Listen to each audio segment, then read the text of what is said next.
Jornada organizada por el CED, Centro Estudiante de Derecho de Salto. En este caso va a exponer el doctor en Derecho Penal, específicamente Germán Aller, ¿no? Va a exponer sobre praxis legislativa y dogmática penal, así que le dejamos al doctor para que exponga. El doctor va a exponer en radio de 40 minutos, una hora más tardar, o lo que él quiera, y después cuando termine de exponerse van a poder preguntar el que quiera por audio o escribiendo en el chat. Bien, una cosa más, no sé si se puede grabar, doctor, Sí, me no, están preguntando. no hay problema, no hay problema. Bien, y por último, bueno, quiero agradecer a todos mis compañeros del CED por esta jornada, al secretario de académicos Álvaro Daluz y al secretario general Agustín Radesca. Bien, y a los demás secretarios del CED. Bien, empezamos la jornada y le damos comienzo. Por favor, apaguen los audios y que no haga interferencias, bien, así el doctor puede exponer de una forma bastante bien. ¿Ah? Bueno, muy bien, Álvaro, Ignacio, muchísimas gracias por la invitación y también a ustedes, a todos los que se hacen presentes de esta manera virtual, online, para poder escuchar durante un rato. Sí, trataré de no excederme mucho más de ese tiempo, el tiempo estipulado, para que incluso puedan formular preguntas, pero además para que no les resulte tampoco tan engorroso.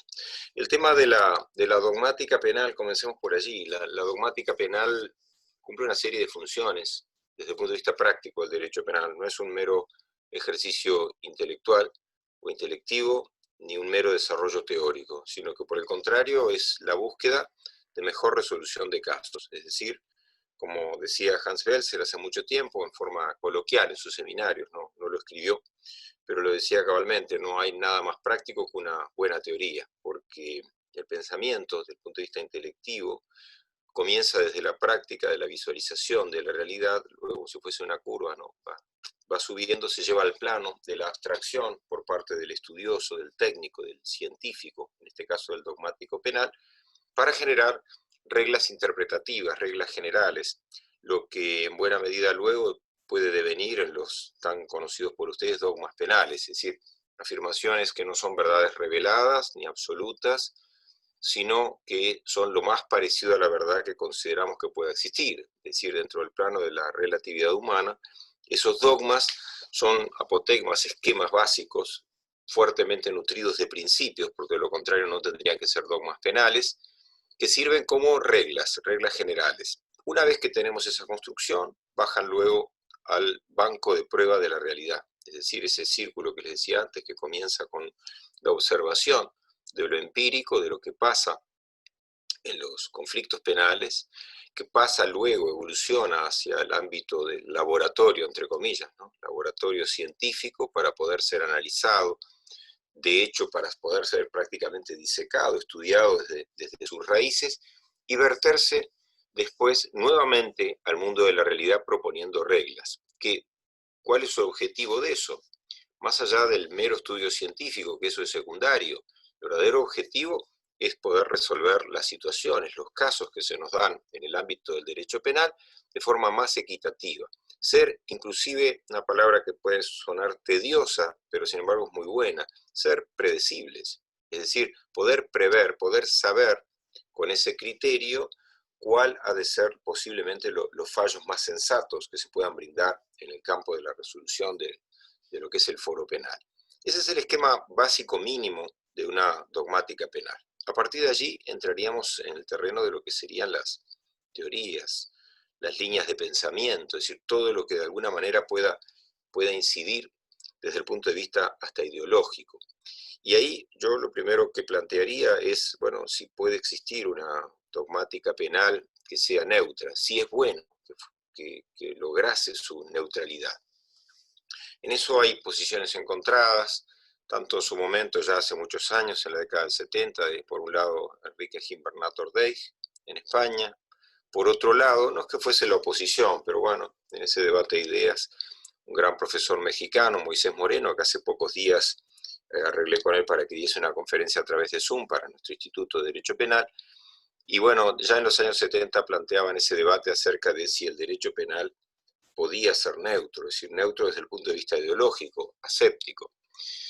Y desde luego que la asepsia o la ausencia total de ideología es quimérica, es decir, no se puede lograr, pero sí, un poco como balance de aquel debate tan fructífero en el campo científico del derecho penal, sí sería lo más adecuado propender a la mayor neutralidad posible, siendo que la neutralidad no es posible. Es decir, trazar eso como un objetivo que sabemos que a lo sumo alcanzaremos de manera perlada, por tramos, y no en forma definitiva ni en forma totalmente objetiva. No existe esa objetividad.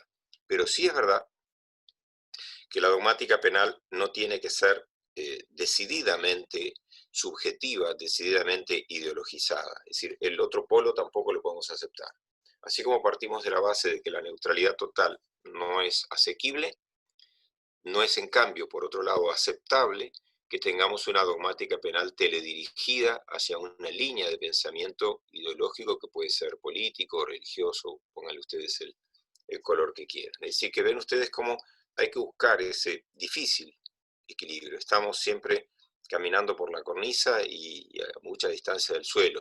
Y ese es un gran problema de la dogmática. Otro gran problema de la dogmática que genera eventuales roces o fricciones con la praxis, y sobre todo con la praxis legislativa. Bueno, la distancia que puede haber entre la teorización y esa práctica, es decir, que ese círculo que les contaba, semicírculo en realidad, no se cumpla cabalmente. Es decir, que en lugar de llegar y bajar al final a la realidad para aplicarse a la resolución de casos, se opte simplemente por un discurso que puede ser muy, muy lindo, muy bien estructurado, pero que no tenga casi que consecuencias. Y ese es un tema también delicado. Es decir, decía Francesco Antolisei, italiano, ya en la mitad del siglo pasado, que el riesgo que se corría con la dogmática era que se transformase en lo que él denominaba un gigante o un coloso, si lo traducimos literalmente del italiano sería un coloso, con pies de barro se ha traducido habitualmente, pero mal, él nunca dijo un gigante con pies de barro, dijo un coloso con pies de arcilla. Pero bueno, no cambia mucho, ¿no? Es simplemente una cuestión de literalidad. Y ese es un riesgo, que tengamos un gigante, un ser monumental, fuerte, pero sin base. Es decir, que no pueda soportar su propio peso. Ese es uno de los riesgos. También Hans Welzel había alertado, ya a comienzos de los años 60, en una conferencia que dio en Córdoba, Argentina, acerca de que la dogmática no debía transformarse en lo que él denominó, citándolo en francés, l'art pour l'art, es decir, el arte por el arte, que no se transforme en un mero preciosismo. Y efectivamente, la expresión tanto de Antolisei como la de Welzel, que tiene un gran sentido metafórico, son correctas. Son los riesgos que corremos, llegar a la abstrusería, llevar a niveles de exageración, incluso como el propio Enrique Gimbernat Ordeig había catalogado en el mismo artículo que hablaba, discutía acerca de la ideologización o no del derecho penal, decía que el derecho penal en el sentido científico, dogmático, podía llegar al extremo de cortar longitudinalmente un cabello por la mitad, es decir, con ese purismo, ese detallismo, viendo esto como un exceso. Y ya que he citado a Gimbernat, distinguido y querido colega español, puedo utilizar una expresión muy coloquial del refranero español, aquello de que en derecho penal habría que aplicar lo mismo que en otros órdenes de la vida, no rizar el rizo, es decir, si el rizo ya está rizado no hay que rizarlo. Y efectivamente, uno de los defectos de la dogmática penal puede serlo, no lo es siempre, un exceso de elaboración teórica que luego no pueda servir en la realidad. Y ese es el punto de conexión. Por otro lado, también se corre el riesgo de llegar a elaborar desde el punto de vista práctico más que del dogmático. La dogmática puede hacerlo, pero no sería el gran problema. Ahí es un tema más bien volcado al derecho penal práctico y sobre todo la elaboración que lleva a cabo el legislador de un derecho penal sin consecuencias. Entendiendo por esto un derecho penal también, lo que podríamos tildar, como llaman los franceses, por la galería, ¿sí? Para la galería. Un derecho penal meramente de marketing, un derecho penal de mera construcción para dar respuestas a grupos sociales, que pueden ser respuestas incluso en las que estemos de acuerdo, pero que en realidad está construido para no producir efectos. Es decir, un derecho penal que en otras latitudes se le ha llamado simbólico, estrictamente simbólico, y yo que comparto esa expresión, pero le agrego más, yo creo que además de simbólico es un derecho penal de marketing, es decir, de corte publicitario. Exhibimos qué hacemos, qué construimos, y damos respuestas meramente formales a problemas materiales, y en conclusión no solucionamos absolutamente nada, sino que tenemos otro problema, y es soliviantamos la idea o concepto, que es un preconcepto, de que el derecho penal es per se ineficiente. Y no, el derecho penal no es ni eficiente ni ineficiente, es decir, va a depender de cómo lo apliquemos y de qué construyamos. Es decir, la herramienta no es ni buena ni mala, va a depender de qué es lo que usted haga con él y cómo lo construya. Eso haciendo ya una referencia al derecho positivo, pero volveré más sobre él luego. Me interesa ahora regresar sobre este aspecto de la dogmática, de que una dogmática o una ciencia penal que haya construido el legislador y que a través de la ley, y que la dogmática le dé todo un ropaje, una vestimenta, tornándolo meramente un derecho penal de marketing, un derecho penal simbólico e inclusive un derecho penal sin consecuencias, eso preocupó mucho a los penalistas durante, yo diría, el segundo tramo, particularmente a fines del siglo pasado y los primeros años de este siglo presente. Sin embargo, yo me permito afirmar que a esta altura el derecho penal sin consecuencias, que tanto nos preocupaba, ese derecho penal estrictamente de marketing, ahora tiene un hijo más complicado, ¿no? Y es un derecho penal que nació para ser sin consecuencias, pero ahora empieza a tener consecuencias. Es decir, empieza a introducir cambios. Entiéndase, ese derecho penal que se construye para dar un mensaje X, pero que en la propia psiquis del legislador ni siquiera está el propósito de que alguien sea encausado, penado y por lo tanto sufrido las consecuencias del aparato punitivo, pues un buen día, como es lógico, un juez en cualquier parte del país dice, tengo acá una conducta que encarta en este tipo penal. El juez no se puso a hacer todo ese, digo el juez como síntesis de fiscal, defensa, denuncia en el ámbito policial, es decir, la síntesis de todo. No importa si es viejo o nuevo proceso, para esto da igual. Yo tengo acá un tipo penal, tengo una persona que aparentemente su conducta encarta en él, ¿qué debo hacer? Tengo que aplicarlo. No tiene que plantearse una cuestión ideológica el juez en eso. Ese debate del derecho penal neutral o el derecho penal ideologizado, el debate acerca de si es derecho penal simbólico o si, como prefiero llamarlo, simplemente derecho penal de marketing, o si es un derecho penal construido por la galería, es decir, para la tribuna, para quedar bien con grupos humanos o incluso de sectores políticos o algo por el estilo, y si pasamos lista nuestra nomenclatura jurídica nos hacemos un festín con este tipo de cosas, pues un buen día pasa a tener consecuencias. Deja de ser un derecho penal sin consecuencias y se transforma en una realidad. Una realidad que no la quería de esa manera que estoy ahora planteando, ni siquiera el propio legislador que lo votó, ni hablar tampoco del que lo proyectó. Es decir, que empieza a tener una vida propia, porque efectivamente las leyes, cuando nacen, se independizan de sus padres. Si nosotros creamos una ley X, la proponemos al legislativo, tenemos escaños en el legislativo, la sacamos adelante y se aprueba, quiero dejar claro algo. No somos nosotros los que la vamos a aplicar. No somos nosotros los que la vamos a interpretar. No somos nosotros quienes sufriremos estrictamente las consecuencias, por lo menos estadísticamente. Serán otras personas. Pero los operadores del sistema penal, que no suelen ser quienes sean seguidos en sus opiniones cuando se legisla, eso estadísticamente no falla, somos los que tenemos luego, eso sí. Ahí sí aparece otro nosotros, no aquellos que propusimos, sino nosotros que trabajamos en el sistema penal. Tenemos que cargar con el fardo de lo que se nos haya dado. Y como somos súbditos de la ley, palabra que súbdito no me gusta, pero la utilizo ex profeso en este caso, somos súbditos de la ley.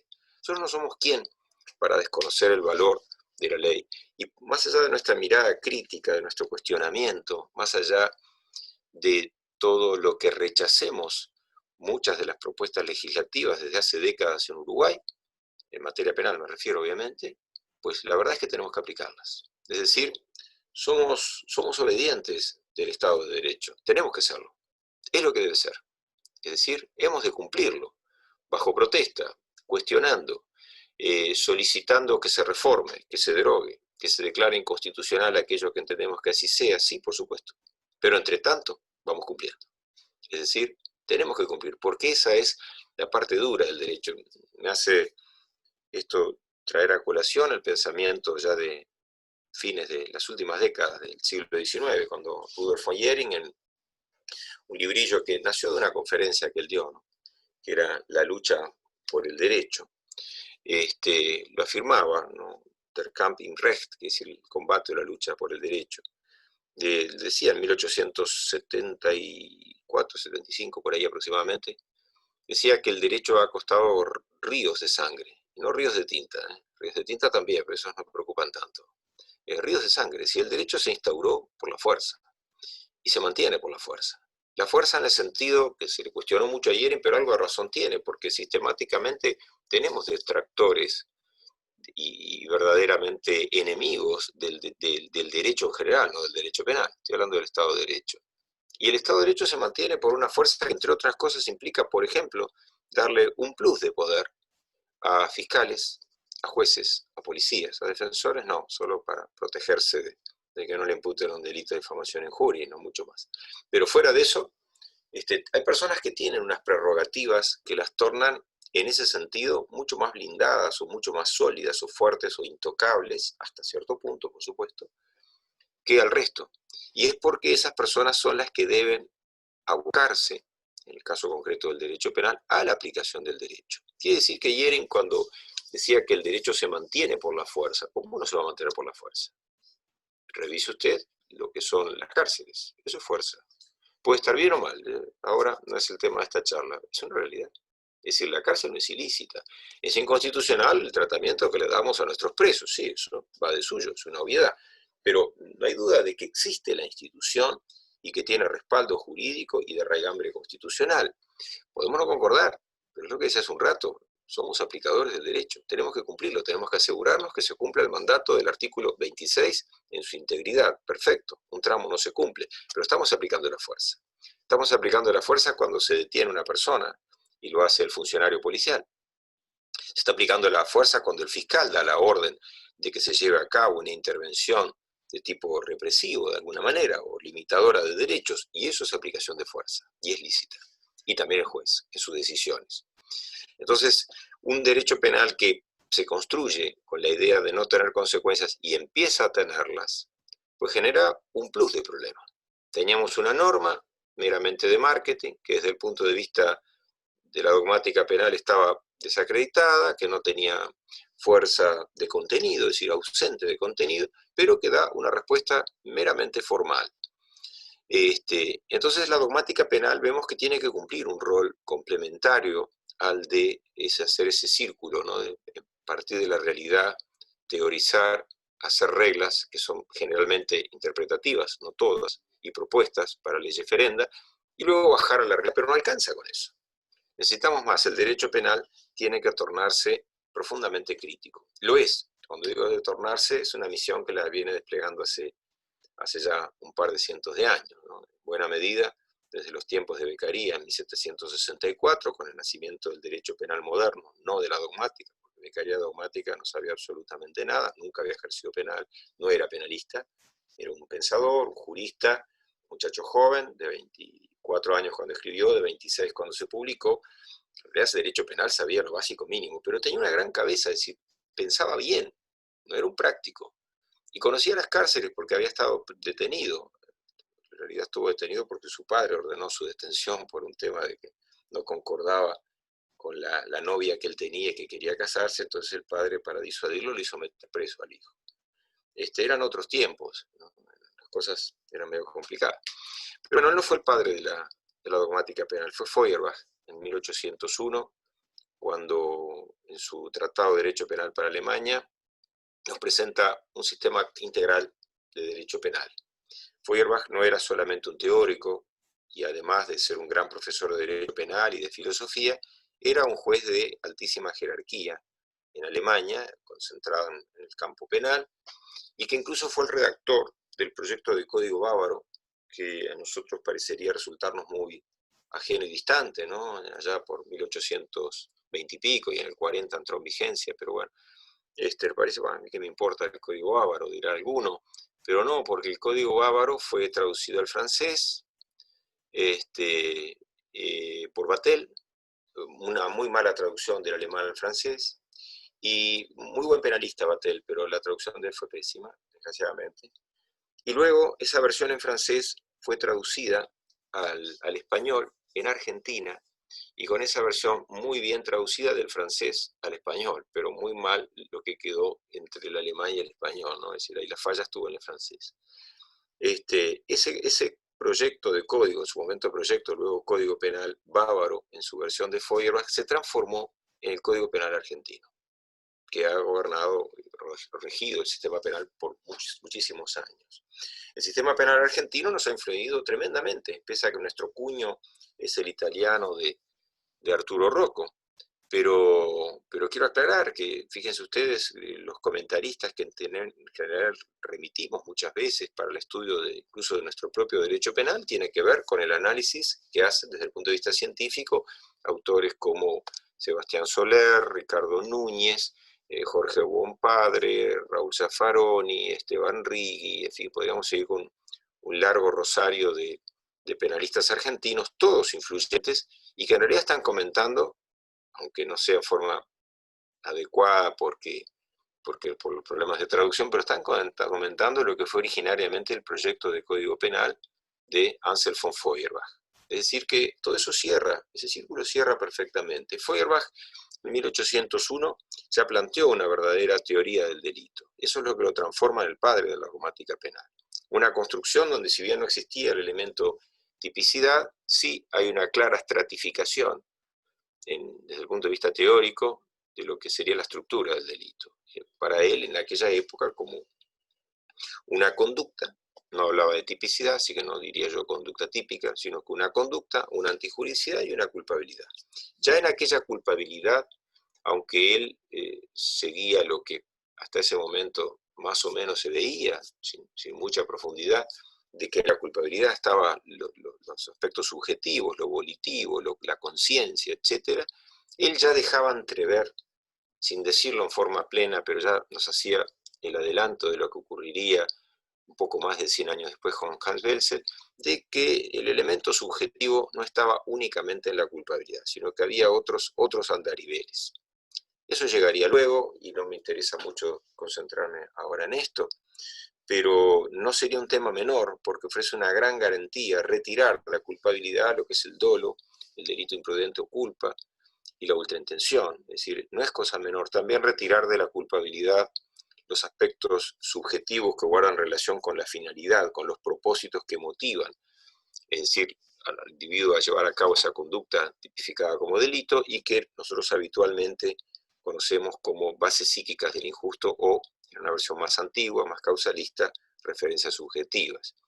Todo eso, Feuerbach, si bien no lo ubica en un elemento tipo, tipicidad, que él en ese momento no construyó, pero queda claro que él no lo concentra en la culpabilidad. También nos resulta bastante claro que él reconoce la existencia de lo que hoy llamamos conciencia de antijuridicidad, conocimiento de ilicitud, que en el caso de nuestro país está consagrada en el artículo 30 del Código Penal, y que Feuerbach ya hablaba en aquella época, 1801, hace muchísimos años en ese sentido, poco para la humanidad, mucho para el avance del derecho penal científico, y ya hablaba de que el individuo tenía que conocer, saber que lo que estaba haciendo era contrario a derecho. No es solo querer el resultado lesivo, sino saber que actúo contrario a derecho. Por lo tanto, si yo no puedo saber que actúo en forma contraria a derecho, no se me debe imputar delito. Puedo tener una responsabilidad de tipo civil, administrativo, pero no penal. Claro, ahí hay que analizar toda una teoría del error que él no desarrolló cabalmente, pero también visualizó el problema del error. Por eso decimos que la dogmática nace con el primero que construye un edificio bastante sólido hasta el día de hoy de derecho penal. Un derecho penal de rango científico. Bien, Me he detenido en Feuerbach porque es el verdadero padre de este derecho penal dogmático o científico, que a partir de él encontraría una pleyade de científicos de altísimo nivel, la inmensa mayoría de ellos alemanes, es lógico, por una cuestión de la vinculación a la filosofía, por el gran tecnicismo que ponían en las cosas, la precisión terminológica, el rigor para trabajar, es decir, había una serie de elementos que se coayudaban. Asimismo, con el antecedente claro de la segunda mitad del siglo XVII de Samuel von Pufendorf, que ya había construido un adelanto de ese edificio conceptual, pero que había quedado un poco adormecido. Seguido Pufendorf por Cristiano Thomasius, que fue el que liquidó la Inquisición. Es decir, esto lo traigo a colación a propósito, es decir, uno de los cultores de una todavía no existente, pero el adelanto de una dogmática penal, como fue Cristiano Thomasius, discípulo del gigantesco jurista y filósofo que fue Pufendorf, uno de los más importantes en la historia de la humanidad, pues fue el que mató, liquidó a la Inquisición, y no lo hizo con otra cosa que no sea con argumentos de tipo jurídico y filosófico. Es decir, fue por esa vía, mostrando que esa herramienta que todavía no se identificaba como dogmática penal, porque bueno es decirlo, funcionaba, era operativa, podía servir en la realidad, y porque, enrabándolo con lo que comencé a decirles hace unos minutos, en realidad un derecho penal científico bien entendido ha de ser crítico. Cuando decimos crítico, no significa que necesariamente tenga que censurar todo. La crítica no es solo censura, la crítica también es elogio, la crítica es cuestionar, preguntarse y dar respuestas. No alcanza con formular preguntas, también hay que dar respuestas. Y un análisis crítico significa un pensamiento radical. Y cuando digo radical, no es en el sentido que habitualmente se utiliza la expresión, por cierto, no en forma apropiada, de sostener que radical es el extremista. No, radical no es extremista, eso es de tanto repetir una bobada queda transformado en una bobada, pero no es así. Ser radical significa ir a la raíz. Ir a la raíz de los problemas, deconstruirlo, revisarlo, analizando, ser crítico. Es decir, crítica y radical van de la mano. Un crítico radical, si fulano es crítico radical, ustedes lo van a asociar con que es poco menos que una persona con la mirada vidriosa y concentrado en algo con lo que no admite ningún razonamiento. Pero si utilizamos bien las palabras, no es correcto. Ser críticos y radicales es lo que tenemos que ser todos los científicos del derecho. Entiéndase, revisar, ir hasta el fondo de las cuestiones, ver las raíces, ser radicales, ir a la raíz.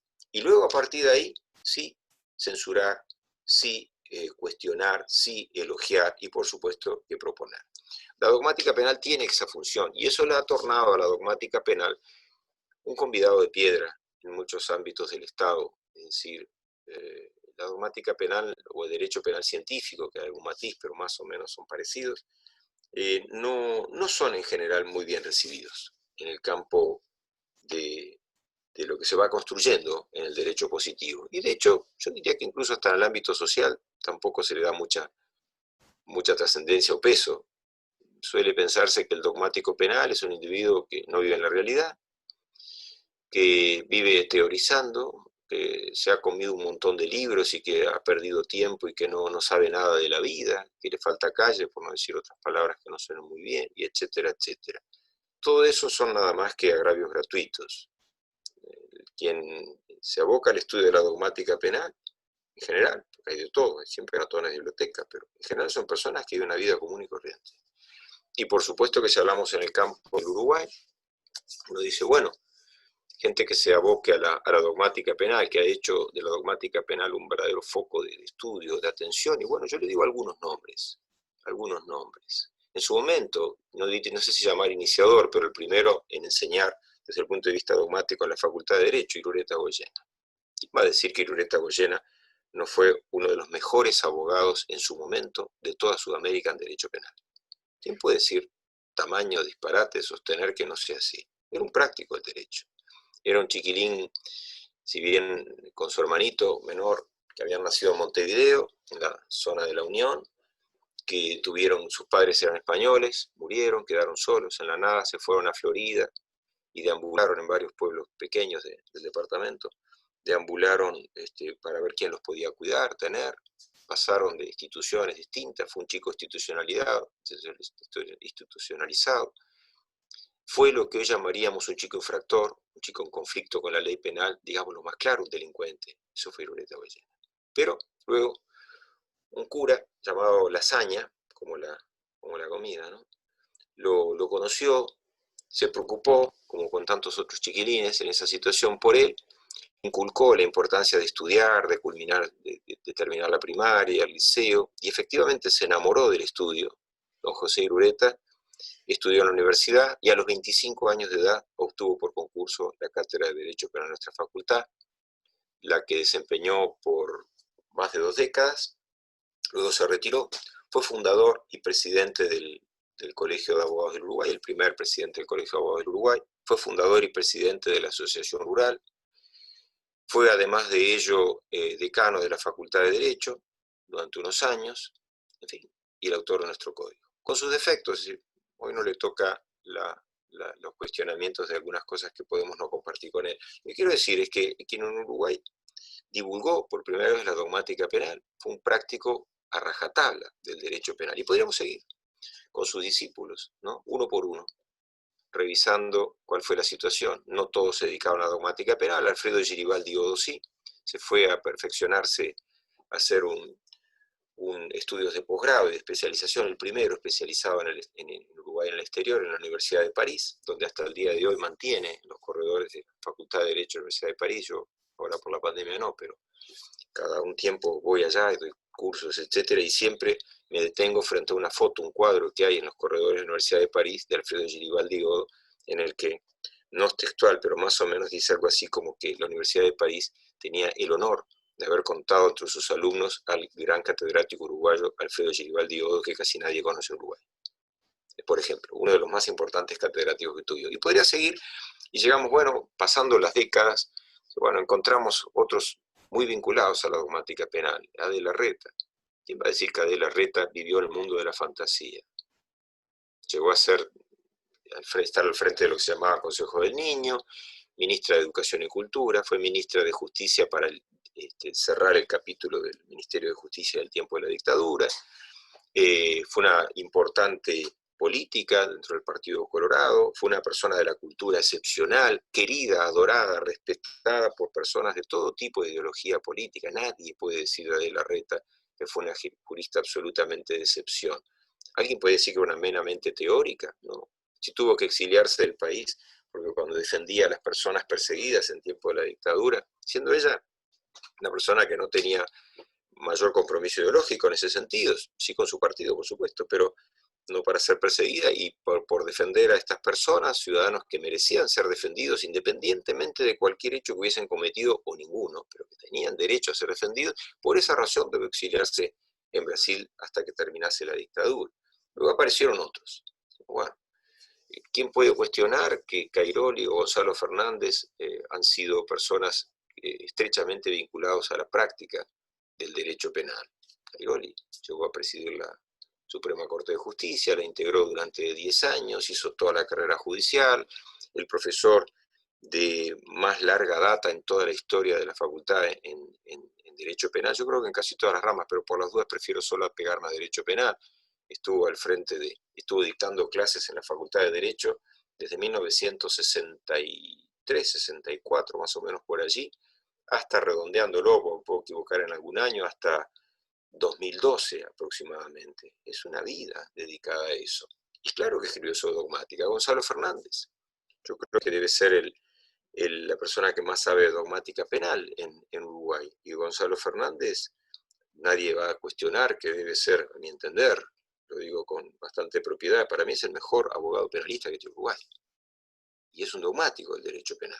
No me voy a poner yo de ejemplo, llevo 35 años enseñando derecho penal, pero no voy a poner ejemplos. Sí voy a decir que he compatibilizado correctamente derecho penal práctico con la dogmática penal.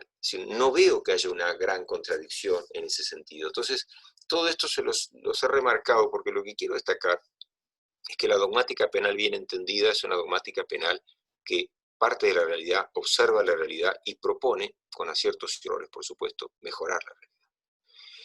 Bueno, todo ese derrotero que les he contado, sin embargo, se da de bruces con nuestra realidad legislativa. he tratado en forma muy sintética de hacerles un paseo por esos anhelos de la dogmática penal y cuáles son sus fines u objetivos, dentro de los cuales está sin duda el de criticar, con la expresión o contenido que ya mencioné, criticar la ley penal. Sin embargo, la realidad nuestra legislativa está a contramano. Mientras la dogmática penal ha avanzado furibundamente a partir, yo diría sobre todo de los años, fines de los años 80 y comienzos de los 90 hasta esta parte, ha progresado tremendamente. Hay todo tipo de elaboración teórica, análisis normativo, en fin. Algunas cosas podemos no compartirlas, no concordar, porque la dogmática no es monolítica, es decir, incluso por eso de que no existe la asepsia, hay muchas líneas. Pero si buscamos una línea general, ha habido un gran avance en la dogmática penal. Distinguir en forma mucho más cuidada, detallada y por lo tanto mucho más garantista el rol de autor, de coautor, de cómplice.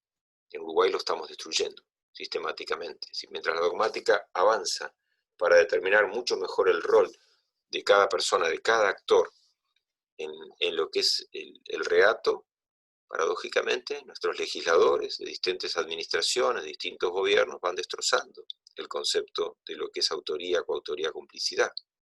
Revisen las últimas disposiciones legales para simplemente corroborarlo. Revisen el delito como quedó modificado hace años ya, el delito de asociación para delinquir, que la verdad hasta podríamos plantearnos como debate si no ha derogado en su última redacción el artículo 150 al régimen de complicidad y coautoría.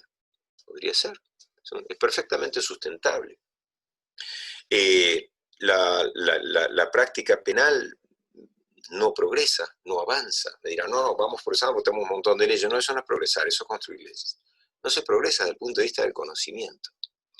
Mientras en derecho penal tenemos una mayor precisión terminológica desde el punto de vista científico, mientras tenemos una teoría del delito que discurre en términos de si ha de primar la imputación objetiva de resultados, la imputación objetiva al tipo penal, la imputación objetiva a la conducta, o si nos mantenemos en un sistema que a esta altura ya es clásico, bueno, finalista, de conducta final y sobre la base del hombre aristotélico resolver la atribución de reproche, o incluso los que queden de un causalismo perimido, pero que bueno, que sigue estando por allí. Y mientras tenemos esas discusiones que son todas válidas, más allá de nuestras posturas, desde el punto de vista legislativo, del derecho positivo, no solo no tienen la más remota idea de lo que estamos hablando, sino que no les preocupa. Es decir, van a construirse leyes penales, como se están haciendo, que no responden a ningún tipo de línea de pensamiento científico, no ideológico político, sino científico. Es decir, no va para ningún lado, desde el punto de vista científico. Desde el punto de vista práctico, sí, es un derecho penal con consecuencias. Ya no es solo derecho penal de marketing, ya no es solo derecho penal simbólico. Ejemplos de lo que voy diciendo, para bajar esto al plano de la realidad. Tomemos leyes actuales, leyes de hace unos años.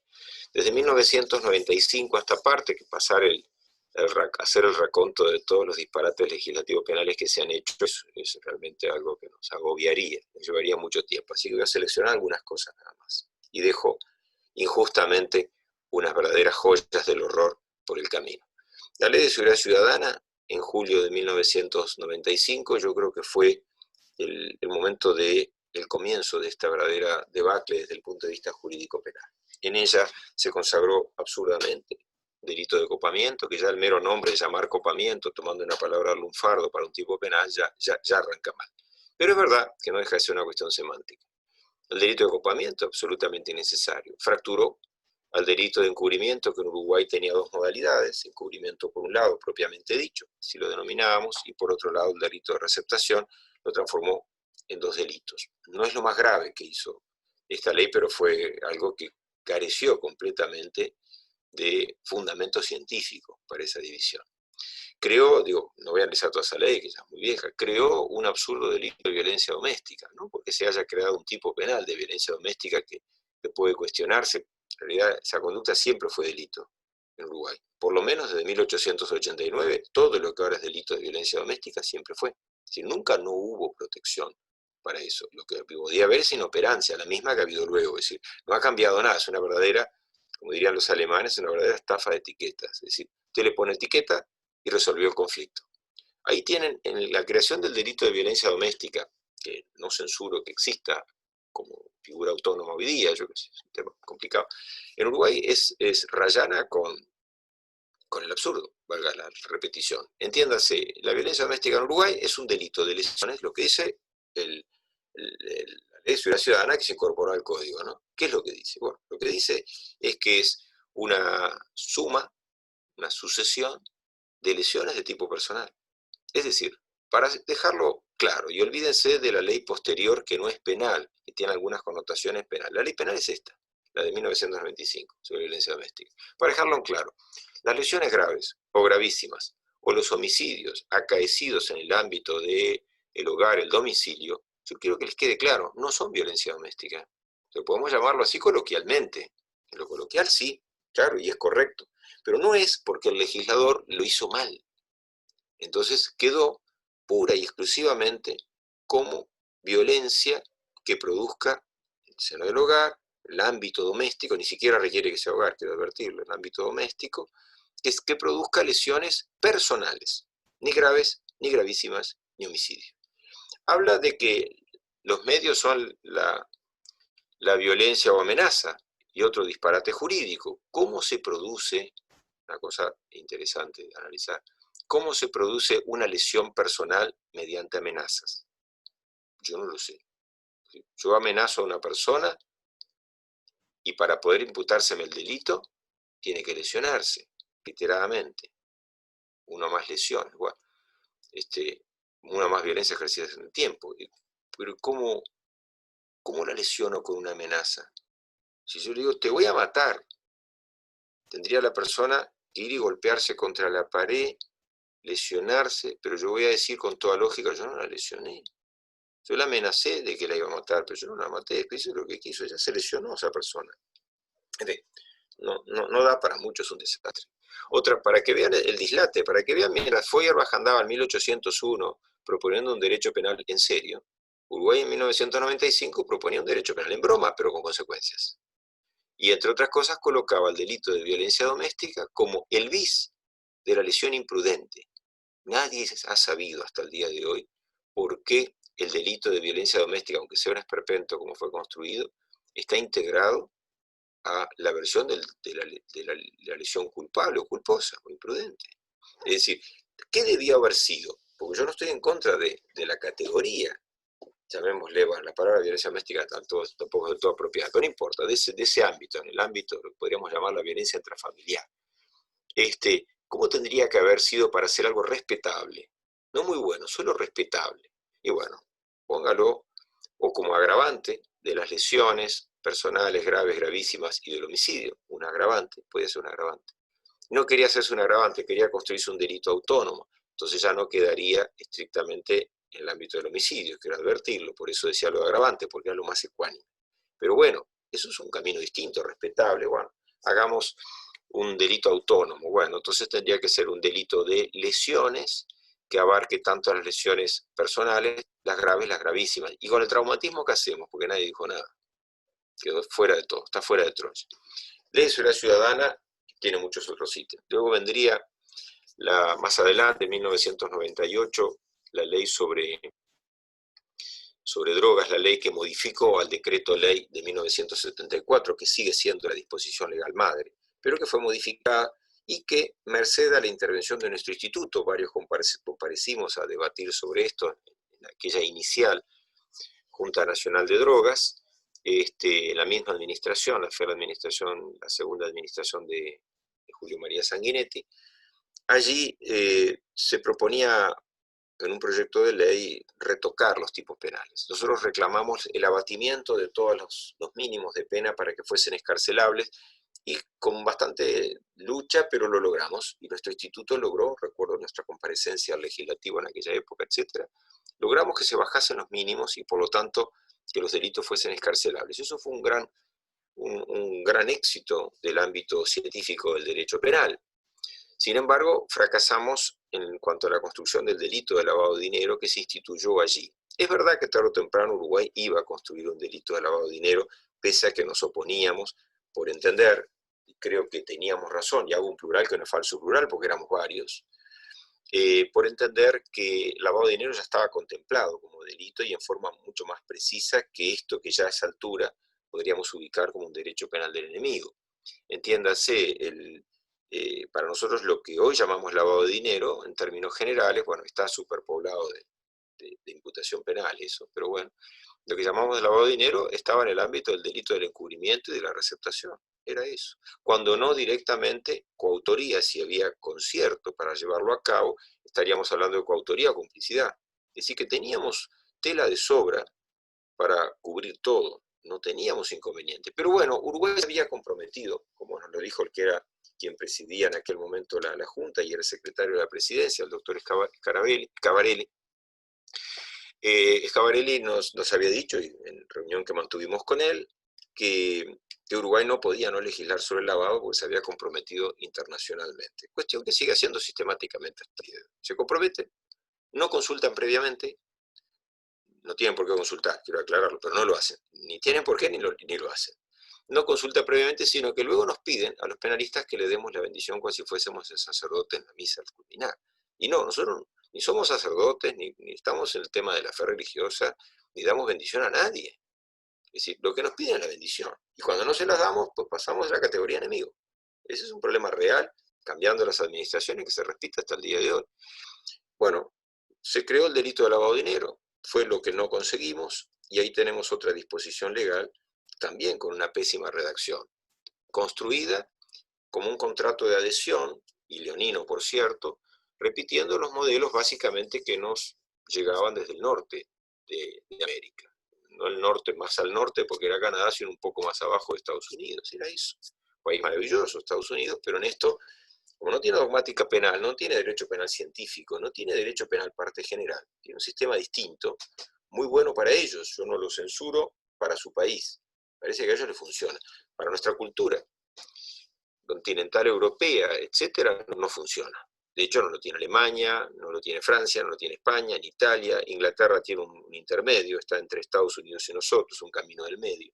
Así que lo de Estados Unidos yo no lo censuro para Estados Unidos, pero no se puede adaptar a Uruguay de forma igual, como tampoco se puede adaptar el proceso penal norteamericano, que le funciona bien a ellos, a Uruguay porque funciona mal en Uruguay. Si hay que saber comprender la idiosincrasia de los pueblos y la cultura jurídica, que no es menos importante que la idiosincrasia. Bueno, entonces con aquella primera ley de seguridad ciudadana, luego la ley de drogas, pese a que conseguimos algún logro, igual ya marcamos claramente una ruta que se seguiría ineluctablemente hasta el día de hoy. Fíjense ustedes, salteando ya muchas elaboraciones. Tuvimos en el año 2000, le puedo ahorrar un poco el año exacto, pero 2003-2004 creo que fue, una ley que también, eso fue en la administración de Jorge Valle, una ley que agregaba tratamientos sobre el tema del lavado de dinero por terrorismo y volvía a definir lo que era terrorismo, una ley de terrorismo. Y Uruguay en eso estaba simplemente haciendo los mandados para otro país, para Estados Unidos, con el horror de lo que le había pasado, algo absolutamente injustificable, pero de todas maneras, le pasó a ellos, a nosotros, el atentado de las Twin Towers o Torres Gemelas. No le pasó a Uruguay. A Uruguay no le tiraron las torres que están contra el Montevideo Shopping, o el Palacio Salvo en Montevideo, o en Salto la torre ahí donde está ese edificio grandote que tiene correos, juzgados, que es multitodo y que es precioso. No tiraron esas torres. Tiraron las Torres Gemelas. No vinieron hasta acá a tirar las torres. Sin embargo, nosotros legislásemos como si nos hubiesen tirado las torres. Una legislación espejo, porque le servía a Estados Unidos y así se lo reclama a los países de la influencia de ellos. Les reclama una ley antiterrorismo que les pueda servir a ellos. Esa es la realidad, la verdad es esa. Y Uruguay legisla sobre eso. Desde el punto de vista científico, un desastre. Pasó el tiempo, y empezaron a llegar otras leyes. La administración pasada del Frente Amplio, bueno, fueron 3 gobiernos, son varias leyes, pero encontramos carencias brutales también, ¿no? La ley de responsabilidad penal del empleador, que tenía un muy buen anhelo, muy buen propósito que acompañábamos en general, pero no construir un tipo penal abierto. Para mí no es en blanco, los colegas sostienen que es en blanco, yo sostengo que es abierto, pero ya a esta altura da igual. Tipo penal en blanco para mí abierto, para mí claramente inconstitucional. La Corte ha dicho que es constitucional en un fallo, pero quiero advertir, con el mayor respeto a la Corte, uno no tiene por qué concordar, como es lógico, eso no ofende a nadie. Pero además de eso, el planteo de inconstitucionalidad que se hizo fue por un camino, que no es que esté mal, pero fue por un camino y tendríamos que resolver otros caminos de esa argumentación sobre la inconstitucionalidad. Bueno, pero no solo que es inconstitucional, sino que esa era una ley simbólica. Ahí tengo un ejemplo claro de una ley construida como un producto de marketing. Cuando la comisión que trataba el tema en el ámbito del legislativo me planteó este asunto para ir a opinar, les dije que era una ley estrictamente de marketing, que era una ley que podía producir consecuencias tremendas. Y recuerdo perfectamente en un intervalo, tomando un café con uno de los legisladores que la ha impulsado, los diputados que la ha impulsado, una persona estupenda, por cierto, y me dijo, bueno, pero Germán, yo no entiendo por qué te preocupa tanto, bueno, ley en el sentido iba a ser ley, ya se sabía que estaban todos enyesados, iba a ser ley, lo discutamos, daba exactamente igual, eso es harina de otro costal. Pero no sé por qué te preocupa tanto, si a fin de cuentas con esta ley, si sale, ¿no? Nadie va a ir preso. Y a mí me impactó esa expresión, porque digo, pero si tiene una pena que puede ser la de prisión, ¿no? ¿Por qué me dice el legislador, los que la están proponiendo, me dicen con esto nadie va a ir preso? Yo no digo que la gente cuando construya leyes quiera que alguien vaya preso, ¿no? Pero sí se sabe que es la consecuencia de lo que rechazamos como conducta, es decir, una mala consecuencia, pero consecuencia que va a acontecer. No podemos construir el delito de homicidio pensando que nadie va a ir preso. Bueno, y le digo, no, está claro, era una ley construida para quedar bien con determinados grupos. Más allá de que el anhelo que tenía era claramente compartible por nosotros, pero no la redacción. Un delito que se agota en la violación de reglamentos en muchos de los rubros laborales absolutamente inabarcables. Recorrí varios departamentos del país, teniendo debate con colegas sobre esto y que aquello, y escuché argumentos interesantes de quienes sostenían lo opuesto de lo que estoy afirmando, pero ninguno me resultó en absoluto para nada, en ningún punto convincente, solo un ejercicio intelectual de tratar de defender lo indefendible, nada más. Es decir, no resistía al análisis. Esa fue una ley, digo, ¿por qué me importa destacar esa ley? Porque esa ley, que tiene un buen propósito, tenía que haber sido construida de forma diferente, y entonces hubiésemos estado de acuerdo. ¿Podíamos construir una suerte de delito, algo parecido? Claro que podíamos, pero no lo que se hizo. ¿Por qué digo que ha sido una ley aparentemente sin efectos? Porque en Uruguay, hasta donde yo sé, no hay nadie formalizado o procesado con el sistema anterior, ni mucho menos condenado por ella. Me dijeron que había una persona, no sé si es procesada o formalizada, porque habría que ver el momento en el que fue, que había una persona que estuvo en eso. Sí, es verdad que hubo una, pero el tribunal lo desechó, lo anuló luego, entonces no cuenta, lo entendemos como un error judicial, porque si no, no se anula. Es decir, en concreto, en Uruguay, para evitar disquisiciones de procesamientos o formalizaciones, no hay ningún culpable por responsabilidad penal, es decir, empleador responsable por incumplir normativas de tipo reglamentario en el campo laboral, porque no hay nadie condenado. Para decirlo claro, condenado con sentencia firme, eso sí que no hay ninguno. Una ley que tiene varios años, uno se pregunta, en un país como Uruguay, con una gran actividad en el ámbito empresarial y de trabajadores, como la inmensa mayoría de los países, ¿a alguien se le puede ocurrir que no haya nadie que cometa infracciones sobre eso? ¿Sí? ¿Es sensato afirmar que pueda no haber ninguna causa? Ninguna causa. Cero. Es decir, 3 millones y pico de habitantes, 3.300.000, 400.000 habitantes, y entonces logramos la ley perfecta. Son las opciones. O la ley es espantosa, que es mi postura, o de lo contrario, es la mejor ley en la historia de la humanidad. Porque es la única ley que ha logrado un objetivo supremo que todas en el fondo tienen subyacente, pero que ninguna lo logra, y es decir, bueno, con el enunciado punitivo voy a convencer a todo el mundo de que no delinca. Y entonces podríamos decir en Uruguay, lo dejo como pregunta retórica, no requiere respuesta, podemos decir en Uruguay que la ley ha sido tan buena que todos los dadores de trabajo, todos los empleadores, incluyendo al Estado, cumplen a rajatabla la normativa al punto tal que nadie ni siquiera ha osado formular una denuncia o poner en conocimiento absolutamente nada. Señores, Uruguay es el mejor país del mundo, pero no porque el Mundial del 50, sino por la ley de responsabilidad penal del empleador. No lo cree ni el más fanático de esa ley, esto que estoy diciendo. ¿Qué quiere decir? Es un derecho penal de marketing. ¿Hasta qué? Y ahí viene el problema. Hasta que alguien sí impute el delito, porque entonces no se va a cumplir ni siquiera lo que fue el espíritu de quienes la proponían. Esto es una ley para mandar un aviso a los navegantes, para que se cuiden un poco los empleadores, que se cuiden, bueno, quítalo un poco, que se cuiden los empleadores, que protejan a sus trabajadores, en eso estamos de acuerdo, ahí estoy 100% de acuerdo, pero la idea de esto es poner la ley y olvidarnos, que hasta ahora el legislador en eso ha tenido razón, porque metió la ley y no pasó absolutamente nada más. Es decir, unas investigaciones. Para hacer un poco este tramo, decimos, bueno, pasó eso, llegó la ley de trata de personas, también una ley bien inspirada. ¿Quién diría en principio que no está bien tener una ley que aborde esos temas? Claro, pero hay que leer la ley uruguaya. No, no es decir, quiero una ley de trata de personas que focalice todo, y ahí estamos de acuerdo. No, no, el problema es cuando aparecen con el regalito en el papel impreso, o nos lo dan en un pendrive, o nos lo mandan por email o WhatsApp. Ahí cuando leemos lo que han hecho decimos, pero ¿cómo vamos a valorar aceptable una ley de trata de personas que no acepta de ninguna manera el consentimiento de la víctima, vulnerando todos los principios posibles del derecho penal concernientes al tipo penal subjetivo, a la parte subjetiva de la víctima, a la disponibilidad parcial del bien jurídico, entre lo que puede? Yo no puedo consentir que se me esclavice, eso no puedo, aunque quiera, no me lo van a validar. Pero lo que sí puedo consentir es prostituirme. Eso sí puedo. Estoy hablando de una persona adulta, ¿no? Estoy hablando de un menor, etc. Yo puedo consentir prostituirme. ¿Cómo no voy a decir? La prostitución es una conducta que para mí desde el punto de vista moral no la acompaño en ningún sentido, pero más vieja que la historia. Es decir, no podemos decir que una persona adulta no pueda consentir prostituirse.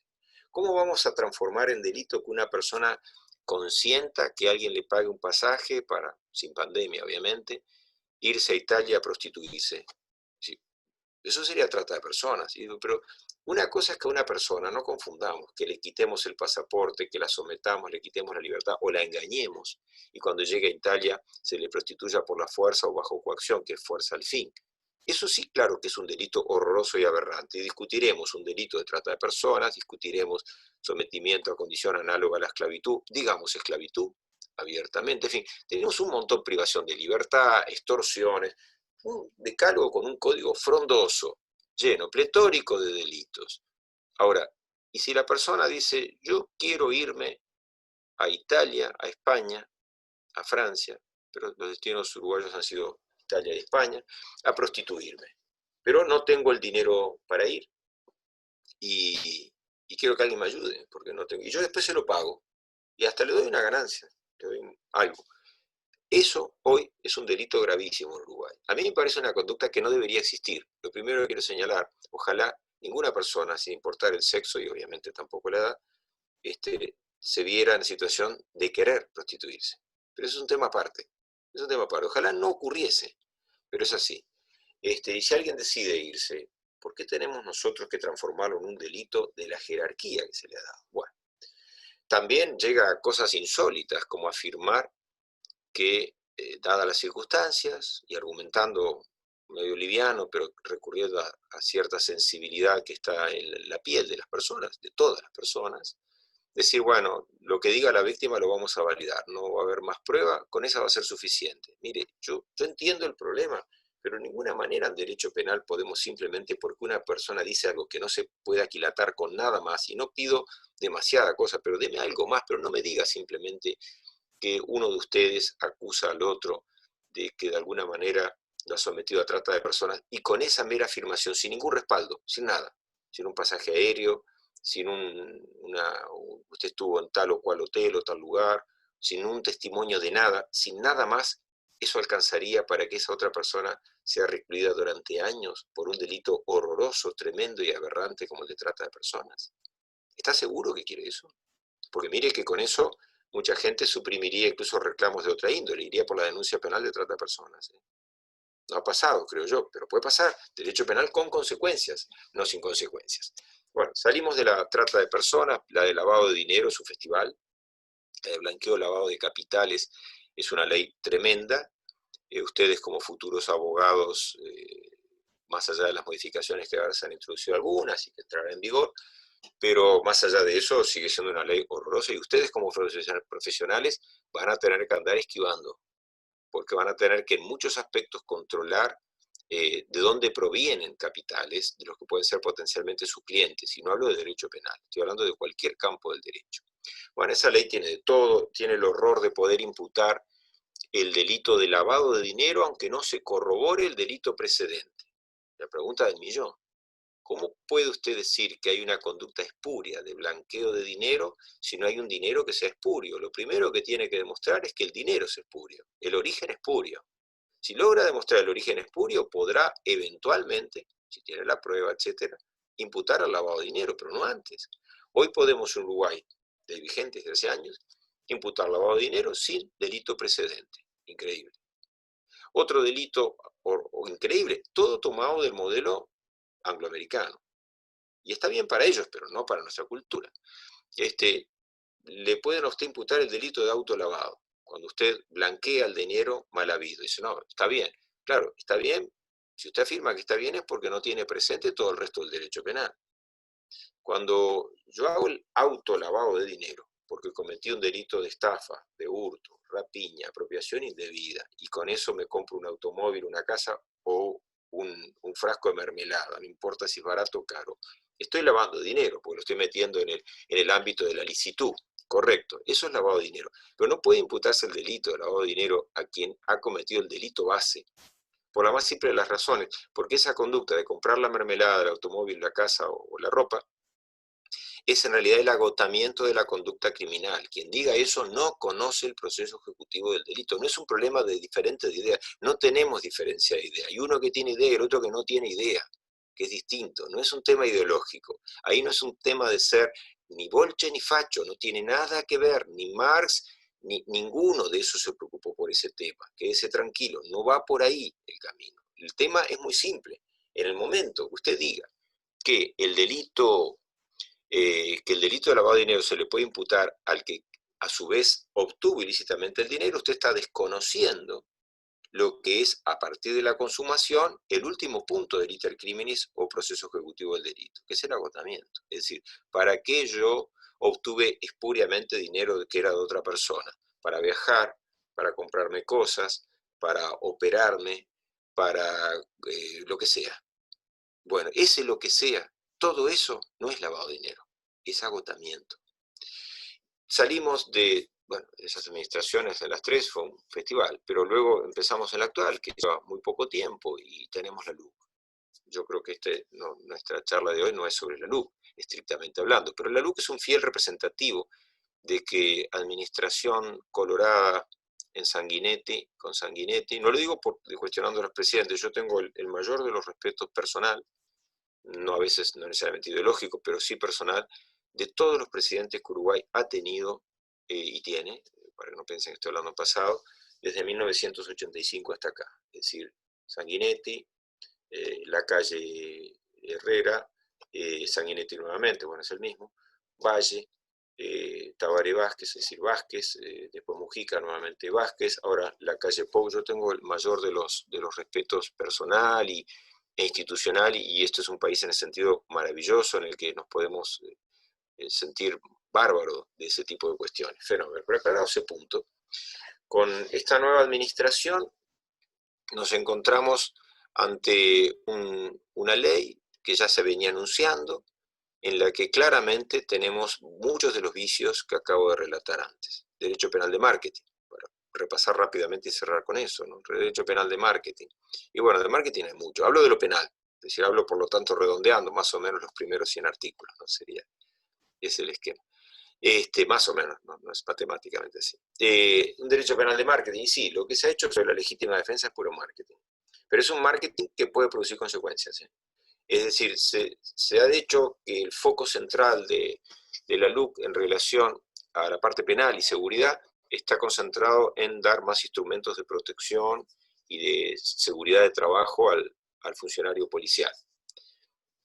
La afirmación es neutra, no significa mucho, porque queríamos de alguna manera entonces dar garantías que antes no tenía. Yo di clase 15 años en la Escuela Nacional de Policía por un convenio cruzando partidos políticos, quiero aclarar, ¿no?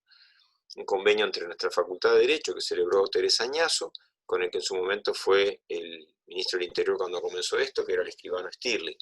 Y siguió, después de la administración Colorada, siguió con el Frente Amplio, hasta la administración de Mujica, es decir, la de Vázquez y después la de Mujica, y funcionó bastante bien. Después se dejó sin efecto, que murió desgraciadamente y fue una gran pérdida. Pero traté mucho a la policía, traté generaciones que hay que calcular, pero no sé, 2.000, 3.000 policías por lo menos. Todos oficiales que están diseminados hoy día como comisarios, subcomisarios, directores de distintas reparticiones, algunos con cargos más elevados, hay de todo, y otros nada, y otros están presos, hay de todo, como todo en la vida. Y pude captar muy de cerca todo el tema, y el policía no necesita más herramientas jurídicas, lo que necesita es otro tipo de respaldo. El policía no necesita que le digan que le van a presumir la inocencia, como decía en el proyecto inicial el artículo 59, después cambió, no me acuerdo el número en el que quedó ahora. No necesita que le digan que presunto inocente, porque presunto inocente somos el 100% de los ciudadanos hasta que tengamos una sentencia de condena firme, pasada a autoridad de cosa juzgada. Así que, ¿por qué necesita un plus de presunción de inocencia? ¿Por qué necesita que le digan que cuando actúa en su proceder policial se presume que está actuando? Primero dijeron que era inocente, luego dijeron, se contradijeron tremendamente, porque había mucha falla de conocimiento técnico, no ideológico, técnico. Si la ignorancia de conocimiento técnico había notoriamente, por lo menos es mi lógica conclusión, no se me ocurre otra, es la menos mala que se puede ocurrir. ¿Cómo se va a decir en definitiva que el policía, cuando actúa presuntamente en legítima defensa? Cuando el policía rara vez actúa en legítima defensa. El policía actúa en cumplimiento de la ley, artículo 28 del Código Penal, que no lo tocaron. No lo tocaron porque creyeron que no había que tocarlo, o no lo tocaron porque no sabían de qué iba, eso yo lo ignoro, no lo sé. Lo que sí sé es que no entiendo, no puedo entender por qué fundamento se quiere proteger más desde el punto de vista de una legítima defensa al policía, cuando el policía es la única persona, o de las únicas, porque agregarían esto al militar, que la entrenamos, y es correcto, para el uso progresivo de la fuerza. Tiene una ley que lo rige, que le establece la progresividad, y que precisamente al darle mayores prerrogativas en el porte de armas, en la educación que le damos, lo que veía yo en la Escuela Nacional de Policía, les enseñan artes marciales, dominar esto, aquello, los entrenan, practican tiro. Uruguay tiene excelentes policías, tiene policías que además son muy buenos en disparando armas, etc. Tenemos una policía bastante calificada en eso, mal organizada, con malos insumos, pero tenemos potencialmente muy buena madera de policías, y tenemos que darle a esas personas un plus. No, es al revés.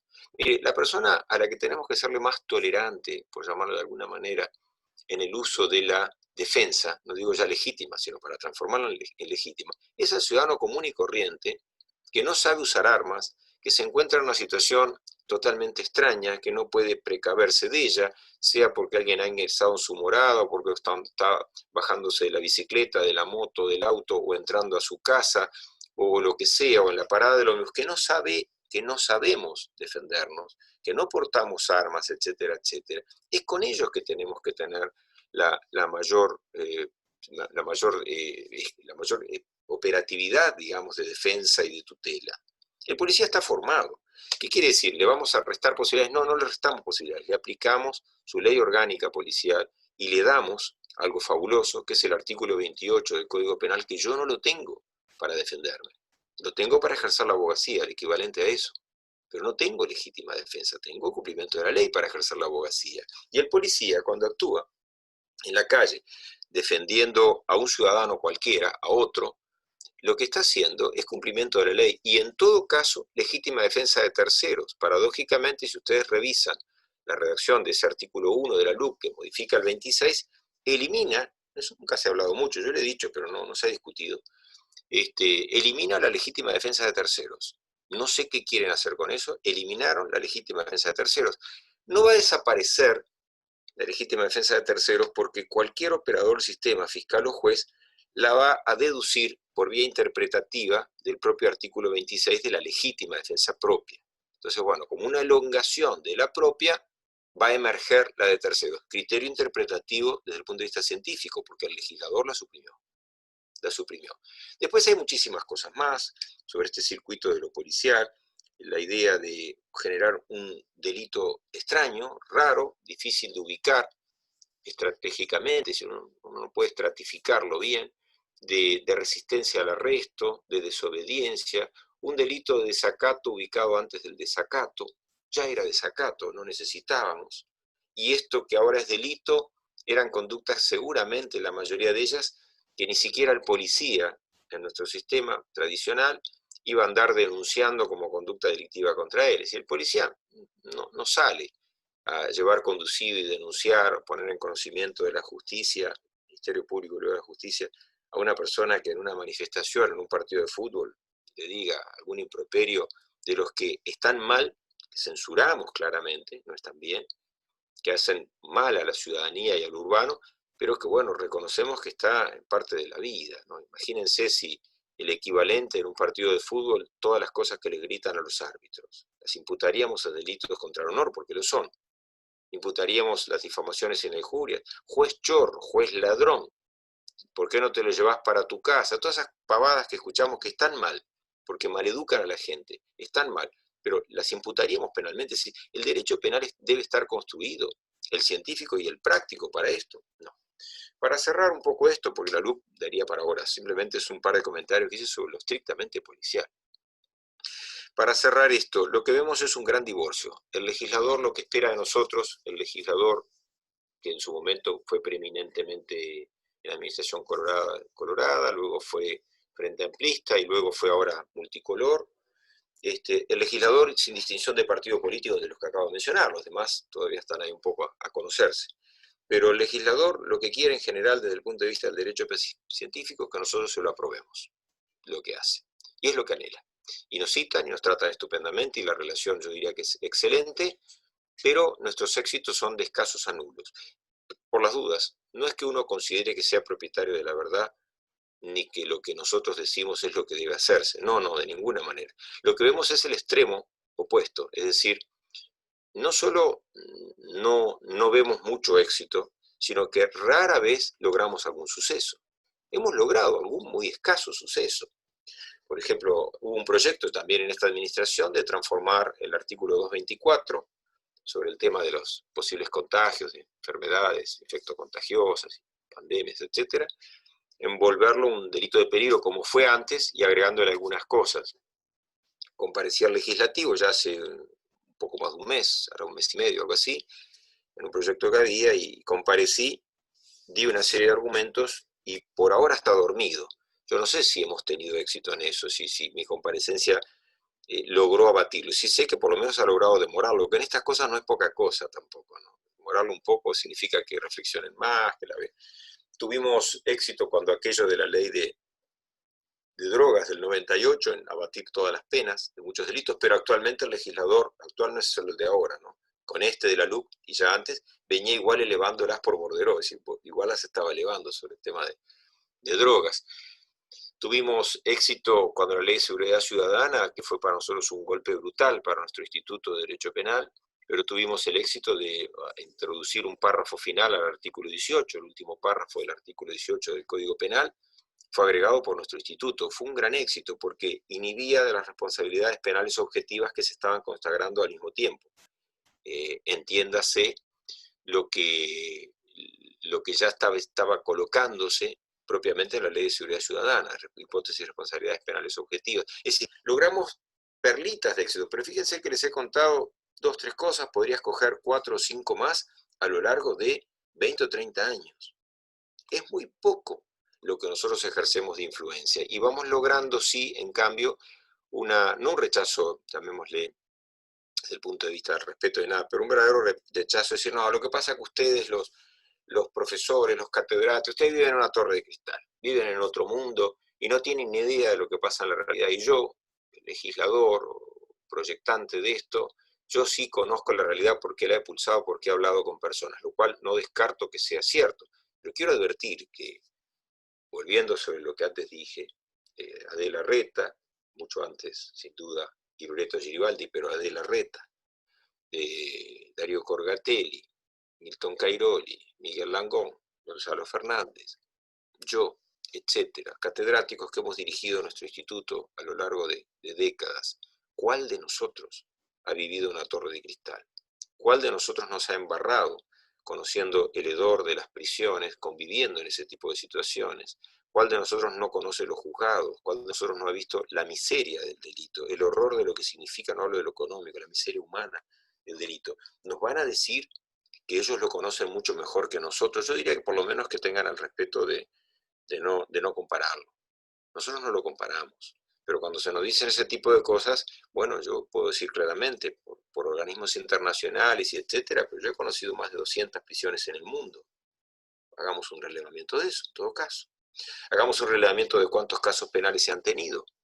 No sé, centenas, miles, no lo sé, la verdad es que ya no lo sé ni me importa. Eso no significa que sepa más, no significa que sepa más. Lo que sí significa es que no sabemos menos. Eso es una cosa distinta. Entonces, ojalá lográsemos que el derecho penal científico estuviese más acompasado, nunca igual, sabemos que no se puede, al derecho penal legislado, que está tremendamente atrasado. Mientras la dogmática penal está volando, y en el buen sentido, no perdida en la estratosfera, sino que vuela, el derecho penal positivo va en carreta, francamente en carreta. Bueno, eso era básicamente lo que querías decirle, muchachos, y estoy a las órdenes.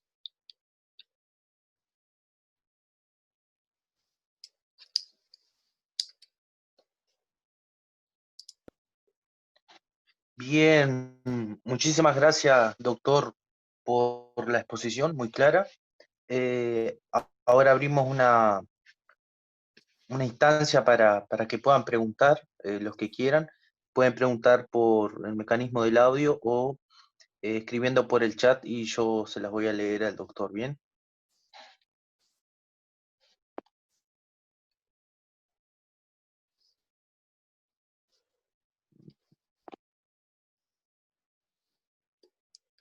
Si alguien tiene alguna duda, alguna pregunta que quiera hacerle sobre el tema o en general, a ver, parece. Me parece que no. ¿Nadie alguien quiere preguntar?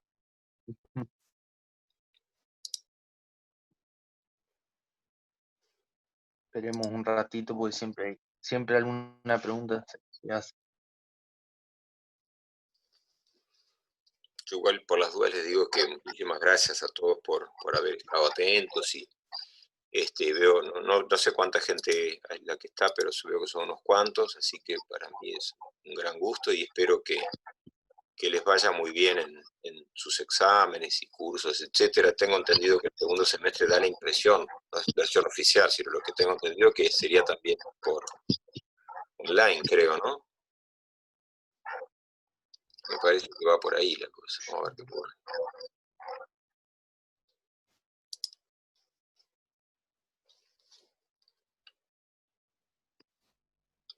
Yo creo que nos vamos a ir a comer algo